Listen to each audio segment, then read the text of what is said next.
Hold on. Marcus, you don't take your butt outside and drill that ball in the Concrete, welcome to all ball. Format unique, all access for all y'all. What the spill like? Back full of elite athletes that wanna teach and it speaks to the streets, so it feel right. Marcus Liberty, a legend on and off the coast to give you what you need. Robert Reed is your co-host. Go. Yeah. Like and subscribe and follow like a crossover. Never know what might fall through this bitch tomorrow. So, all ball Chicago. All ball Chicago. All ball Chicago. All I know is all ball Chicago. All ball Chicago. All ball Chicago. All ball Chicago. All I know is all ball Chicago.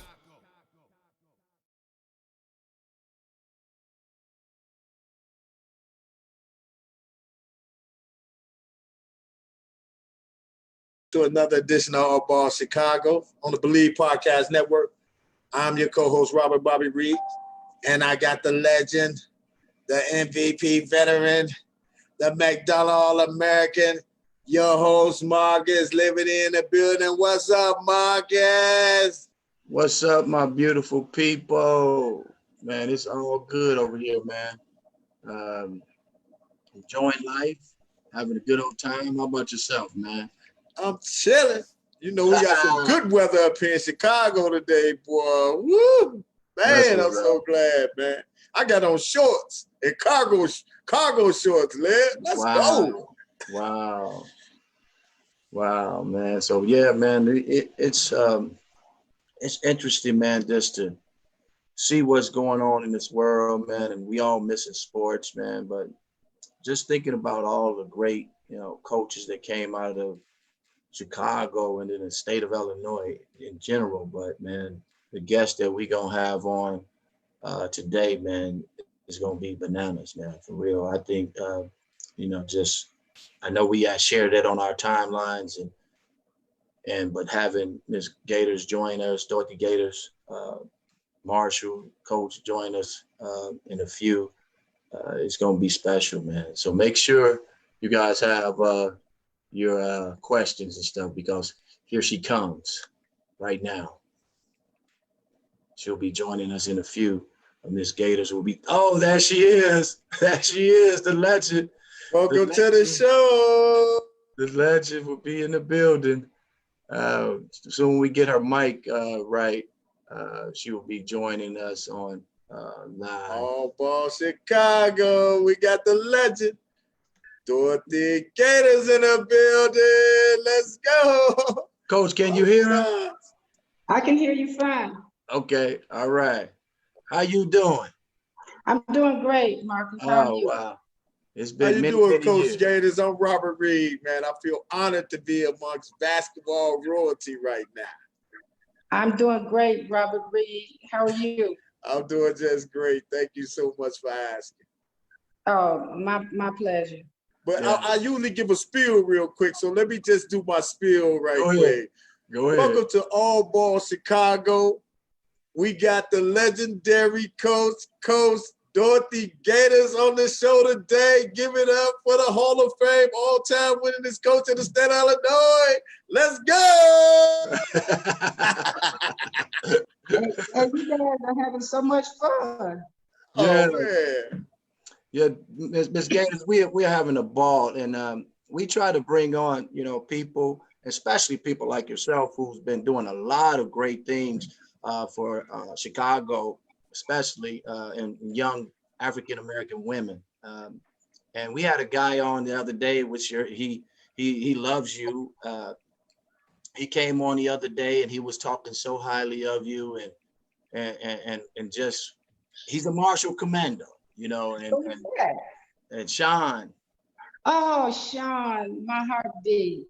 Yeah, Sean was on with us, and he, because a lot of people don't know Sean's story, so I wanted Sean to get out and let his story be told, and hopefully we can get some people to help him with his home, so he can be able to leave and come and go as he please. So we had him on and trying to, share some light on that. Actually, we spoke the day of his appearance on your program. Oh, okay. Yeah. So it's a, first of all, I just want to welcome you onto All Ball Chicago. Me and Robert started this, and we wanted to just give some light and positive things about people in Chicago that's doing a lot of great things. And we know for one that you are definitely doing it. And I'm just gonna jump right on into it and ask you the question of how do you do it? You know, I've always loved working with kids. And so when you love what you do, it's not a job at all. It's been wonderful. Wow. Wow, and we talked to some of your players before. Well, I definitely did. You know, some of your players before. I remember meeting Cappy a long time ago. I had met her, and they all speak so highly of you. And I think that's a testimony to who you really are and what you were all about. Not only did you have a lot of great girls that came out of your program, but pretty much all of them graduated college. Am I right? We have a very, very large percentage that have completed college. So I'm just awfully proud of that. These young people are doing such great things. And it all started with that little brown ball. Wow. Dorothy, I've been watching you coach, you know, because of course I'm from Chicago, and I've been watching you coach, do your thing on the sidelines, walking up and down, pasting. And it's interesting to hear your story of how you actually got involved in coaching. You know, watching Al McGuire, you said was one of your guys that you looked up to, and you just was listening to things that he was telling and saying on television, and you picked up the game just like that. Exactly. I mean, I was a novice, didn't know anything, but I had good listening tools. And so, you know, I really learned a lot from a lot of people, but he was one. So if this guy's really hot over here, let's go to a boxing one. I'm like, what's a boxing one? You know, so I mean, people can learn from others if they just open themselves to it. Wow. And coach, you was not one of those coaches that felt that you knew everything. So you was like soaking up all the knowledge from, coaches that you saw on television, and you probably went to a lot of coaches clinics and learned things from other coaches as well. It's a lot of people that is not just humble like yourself to say, you know what, I don't know it all. So I do need to go and try to find, different things that I can take from other coaches. Absolutely. You know, basketball is a very old game, and we're not inventing the wheel. And so people who coach many years in the past, they have a wealth of knowledge. So, you know, you listen to what you want to take from, and you take that part and you add it to your program if you think it'll benefit you. Wow, man. I I had that with Coach Cox, that relationship, and I'm just going to go into the relationships. I'm pretty sure you have really good relationships with pretty much all your players that came through your program. And some of them we know we have to be a little bit tougher on some of our girls. And then some of them you got to say, you know what, you're already there, you got it. But this person over here, this young lady, I got to be tough on. So tell us a little bit about how you separate, because a lot of coaches don't know how to communicate that. They just go all in and think this is the right way, but you have to separate yourself and talk differently to different players. Exactly. You can't paint everybody with the same brush. And I learned that a long time ago. But in terms of discipline, you start with your best player. And once the others see that, what you're doing with this kid, then it's easier to get them to fall in line. Wow. Another good one, man. We got Dorothy Gators, the legend, on with All Ball Chicago. We're going to go to Facebook and see if we got any comments from anyone, because we know we have some people going to chime in and want to ask some questions about the legend. But if Robert Reed wants to ask a question, go ahead, Robert. Yeah, you know what? I just want to ask you, you got 10 state titles? Yeah, I've had some great players, and, I'll never take that from them. I've had wonderful players. Many teams that I've had, I would just sit down and watch them, just make sure I don't mess them up. So, I mean, coaching is managing as well. You have to know your talent. So you say you'll sit back and watch so you don't mess them up?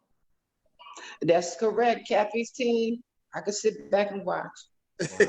And that's good. Coach, and Coach, I wanted to ask you about that, because I think you probably, if I was coaching, I probably coach the same way you coach. So I just want to ask this question because Cox was like that too. A lot of coaches don't let their star players, do their thing or play through mistakes. They kind of micromanage, a lot of things and not let them make mistakes. But I always said your good players are probably going to do more good than bad for you. So tell us a little bit about how you communicate that to your star players. Well, I learned that a long time ago. We had a couple of times we've been ranked number one in the nation, and we've had wonderful players. And after a few practices, once the kids begin to mesh, then you'll know what you have to do in terms of game management. And so, I've always, I think, had enough sense to know when to step in and when to let the kids shine. Yeah, and I think we don't have a lot of coaches that do that. And we have so many coaches that want to overcoach, and then it ends up making the game go a little crazy. And then you're like, why? You was up by 20 points or 10 points at one time, and now you're starting to try to coach another team that came back, and now you got to go and depend on your star players to get back out there. And they like, well, we don't know what to do because you was micromanaging us so much. So now we end up losing the game. Yes, I've seen it many a time. Yeah. I want to hop in real quick. There's this term that I heard, some of the basketball enthusiasts talking called the gestalt, and it means the sum being better than just some of its parts, the whole being better than some of its parts. So I want to ask you this: for the weakest player on your team, do you try to get the most out of them? Like, are they thinking on the same level as everybody else? Well, probably not. But what I try to instill in my players is that there's something you can do better than someone else on the team. So a marginal player may not be the player who can get you 20 points or 10 rebounds, but maybe they're a good defensive player, and maybe they're a good rebounder. And so I tell that to the kids all the time, just kind of stay in your lane. And that way you'll be successful and our team will be better off. Oh, Now, Coach, I just know you had to be approached by many college coaches to get you away from Chicago and coach on that college level. I know you had to get approached, but it seems to me your heart is really Chicago Marshall, and you don't even want to leave those kids, out of Chicago. Well, the fact of the matter is, I have not had many opportunities to apply for women's head coaching positions. Perhaps if I had promoted myself. Okay. But I always enjoyed what I've done. I've been around my family. I had two great, wonderful grandkids, and unfortunately, I lost my grandson last year. He had a heart ailment. Being an athlete, you probably are aware of what Marfan is. And so he had Marfan and his aorta ruptured. So he has two little boys now. I want to make sure that I'm as close to them as I possibly can. But, my situation hasn't been difficult at all. I've enjoyed what I've done. And a friend of mine told me a long time ago, don't do something just for the money. So you probably know CPS coaches, they're probably the lowest paid in the whole United States. But, I've always loved what I've done, and I've had great kids and great support from their families. So they are my extended family. Wow, man. Somebody told me to ask you, do you know, is it Pudgy Marie Christian? Pudgy. My guy Earl Winfrey wanted to know. Okay, he wanted you to mention that. Yeah. Pudgy was our first great guard, and we had, good people in the front court, but she just had that it factor and a wonderful approach to the game, great attitude, great leader. And she was an amazing player. She won a national championship at Old Dominion when she was a sophomore. Ooh. And I want to elaborate a little more on that. In the Final Four, there were 3 girls from Marshall High School, all on different teams. And that was a very, very proud moment to see how far these kids have come. One person asked, do you ever recruit? Sorry, Liv. I'm just asking off the current questions on Facebook. They say, with having a successful program, you don't have to go out and recruit, right? Well, you know, you always want people to know where you are. And because legally, according to IHSH rules and CDS, we're not supposed to recruit. But we can tell them about some of our special programs. So I make sure that I try to do that. Okay. But no, Robert, I would say with her pedigree and the things that Miss Gator's done, you know, if I had a daughter and she wanted to hoop and play basketball, I'm sending her to Coach Dorothy Gators. It's just no question about it, because she has laid the foundation of Chicago girls basketball and did a wonderful job for a very long time. That's just not happening in today's basketball, you know. So big ups to you, Miss Gators, for staying and really developing our young women to become somebody when they're finished playing basketball. But it has been my pleasure. And it's very competitive trying to get kids in the city because there's so many programs. We have over 100 high schools now. I'm sure you would not be familiar with these schools. No. But our kids do well academically. As a matter of fact, the class of 2020, the salutatorian and the valedictorian are members of the girls team. So we have 3 players in the top 6 that are members of the girls basketball team. Wow. Okay. And Ms. Gators, I know you probably don't know off the top of your head, but how many of out of your program made it to the WNBA? Do you know offhand or no? I believe it's 5, but playing professionally, especially in Europe, we've had probably 12 or more. We actually have 2 kids playing now, one in France and the other one in Israel. Okay. All right. So they doing well, because I know when women basketball, especially overseas, they make some decent money, you know, to provide for their families. Well, one in France, she's speaking fluent French now. She became a citizen. Wow. Well, yeah. It'll take you many places, boy. Absolutely. Especially when you land the foundation the way that you have laid it. You know how, I mean, Marshall within itself, after talking to Sean Harrington the other day, and they say, you guys run the same thing for the men and the women. The expectation is the same. If it works for them, it'll work for us. But the fact of the matter is we stand on the shoulders of some great Marshall teams, and we're very proud of that. The first team to win a state championship from Chicago was Marshall High School. And on the girls' side, you know, we're very fortunate that we were able to achieve the same thing. So we got some listeners, Ms. Gators, from others, you know, states too. So I just want you to paint the picture of women's, you know, girls basketball in Chicago. Girls basketball in Chicago, it's kind of physical, but it's getting less physical. But back in the day, it was pretty physical because my kids, they played with Mark McGuire and Skip Dillard. They played on the playground. So I was just blessed with having these great athletes. And they were not going to back down, you know, in the game of basketball. It has become less physical, and I think that's probably all sports.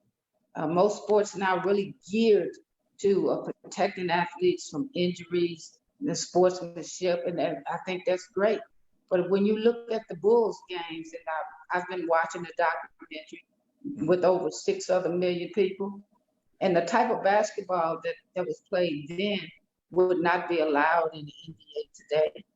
Right. I mean, they call flavor 1, you're out of the game like immediately. So I kind of missed that. So and how you say you missed the physicality? Yeah, I do. Not so much on the girls' side, you know, but just in general. I mean, you know, you don't want kids to step aside if somebody's attacking the basket. Right. You know what I'm saying? That's not good. But we see that at all levels now. They don't want to take a charge. But how did you do that? Like, how did you change your mindset? Because evidently you were coaching this way, and now you're in a different generation. How do you communicate that, amongst your players?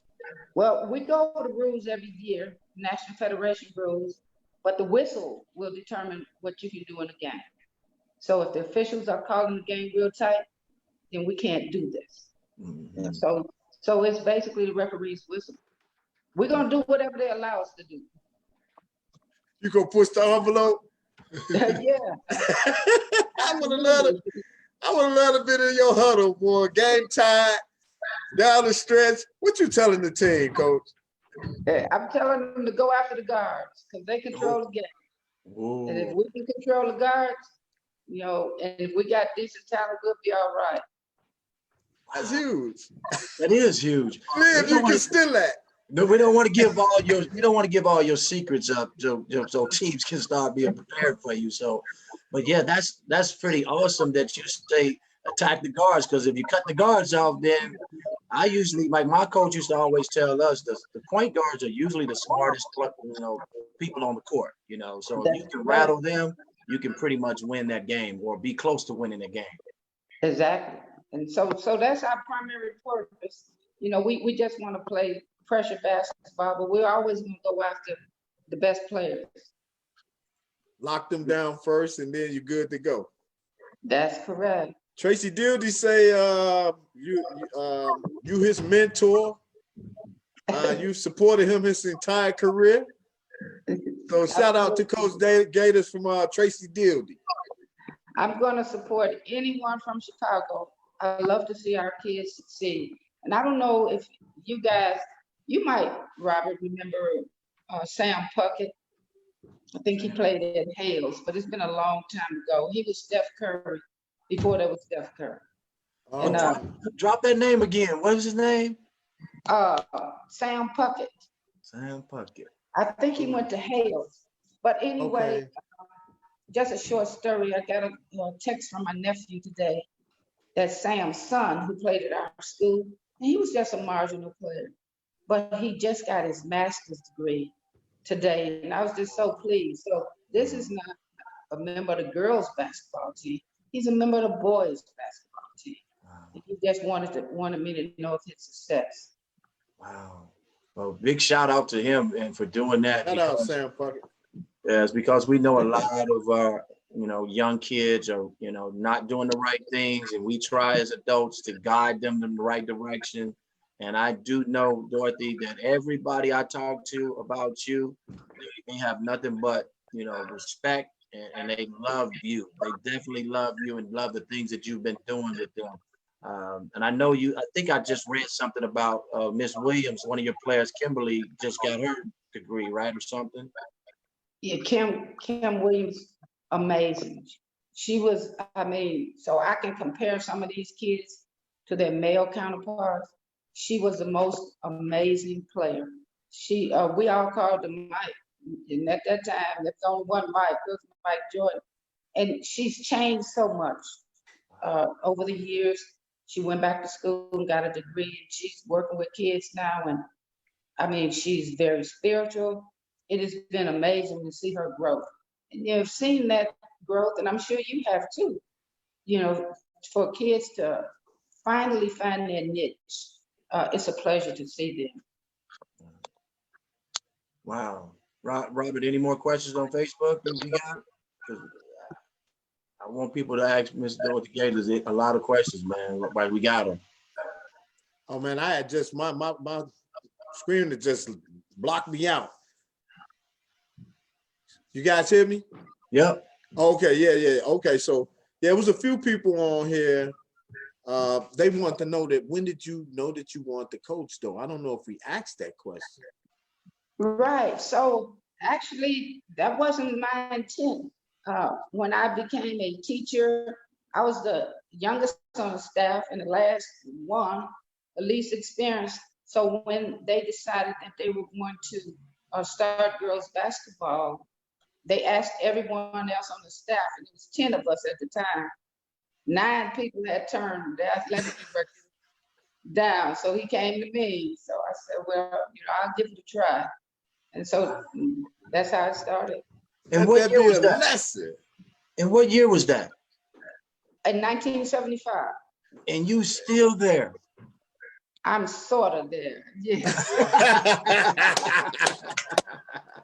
Let that be a lesson to the listeners out there. If you take an opportunity, even if you really don't want it, because you could be there forever, like Coach Gators, Hall of That's Famer. right. How does it feel to get inducted to so many Hall of Fames, though? Liv, you gonna answer that?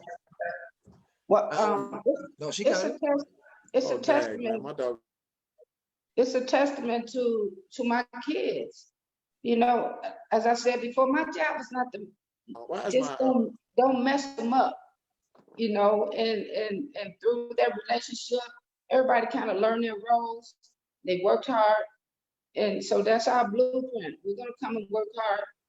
If we win, we win, and if we don't win, we want to give it our best effort. So that's the blueprint right there. Get kids that want to play hard and do it for the right reasons, and not selfish reasons like I'm trying to score 20 points. Right. But these are my sisters. Wow. right? And then Dorothy, I want to end. Well, we probably have a couple more, but I wanted to say, because I read something about your enrollment at Marshall is really low. It's like 300 and something kids, right? It's less than 300. So what you may not be aware of, I'm a graduate of Marshall High School, and I bleed maroon and gold. And I know the type of teachers that were present when I was a teacher there. And it's been so disappointing to see our enrollment get to where it is now. When I was a student there, and I won't tell you the year, we had 5,000 students. 5,000. 5,000. And, I think it's incumbent upon the schools, CPS, to do what they can to try to save schools that have such a historic significance as Marshall. And that's not about, what the boys and girls teams have done. The sports have been very, very important in the history of Marshall since I think in the 1920s. I have a picture right now of a Marshall team, which was almost 100% Jewish, and they won a basketball city championship. Wow. So we have a great history, not only in sports, but I've gone to school with people who are college professors, principals, doctors. One of my former students is a doctor right now at UCLA. Wow. And I know where he came from. And so I just think that more needs to be done in terms of maintaining those schools with a lot of history. So what do you think needs to be done, like as far as that to help? I think programming, we have to have some programs in the schools that kids are really interested in. We've got to change with the time. I look at some of our curriculum now, and less is offered than what it was when I was there. But in order to have these innovative programs, you need money. So now we've added charter schools. It's just like you, Marcus. If you're trying to take care of 2 or 3 different households, somebody is going to go with that. Mm-hmm. And most of the charter schools receive their funding from CPS. Mm-hmm. Some schools get 90 and 95% of their funding. So that's public school money. It's basically going for private education. That's sad that it's something that needs to be done in Chicago, especially because I hear there's a lot with certain schools. I think Phillips went through it at one time on the South Side, and King is pretty up there and doing their thing, but it's sad that they don't take care of all the schools and try to allocate money to certain schools so that programs can stay up, because 300 or some kids, and I'm just thinking on the sports side, those kids will have to play multiple sports, to keep the athletics going.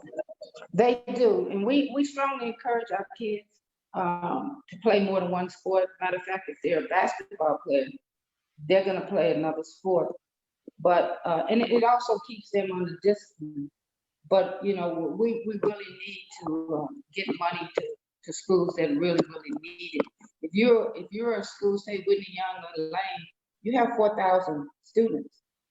So you're gonna get the monies that are allocated to each student times 4,000. Whereas we're gonna get the allocated amount for 260 kids. So, you know, it's like the rich get richer, the poor get poor. And we got to do something about that. We have to do something about that. You know, when the charter schools came in, it was all corporate money. You know, not corporate money, but these big time companies coming in, looking at it as an investment. And they said it was going to affect the public school sector. They said it would. And it's unfortunate, man, because enrollment is down across the whole state, man, in these public schools. And like you said, Coach Gators, the curriculum is old as ever. These kids need computers at their desk. Right. Stuff need to be hands-on because everything is like this. Don Kursky said, "Do you love him?" Coach Don Kursky. He said, I do love Don. Don, I gave you that shout, man. He's a great guy, man. And somebody wanted to ask you this real quick too, Liv. If you wasn't coaching, what would you be doing? And I know that's a question like betting Michael versus LeBron, but you know, what would you be doing? Something to help kids. So I have an organization called MLK Friends of Basketball, and it grew because of, you know, my respect for what Dr. King has done to put me in the position where I am now.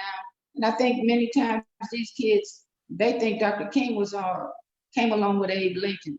So we're in our 20th year with our MLK. It's a co-ed tournament. We've had as many as 68 teams. We're now down to 38, but we have over 400 kids every year that come out and participate. And with funds that we generate, we're giving 4 scholarships this year. Last year was 2. We started off giving 1 scholarship. So now we're up to 4 scholarships, and they'll go to deserving Marshall students. Well, give that name again so to our listeners so they can, you know, if they listen and they can help too. It's a MLK Friends of Basketball. Our website is the MLK Dream Classic. And, you know, we have teams from everywhere. We have suburban teams. We have private school teams. We have teams from out of the area. And I look forward to it every year. Wow. Well, Coach, you are definitely a legend and in my eyes, and I'm pretty sure a whole bunch of people in Chicago.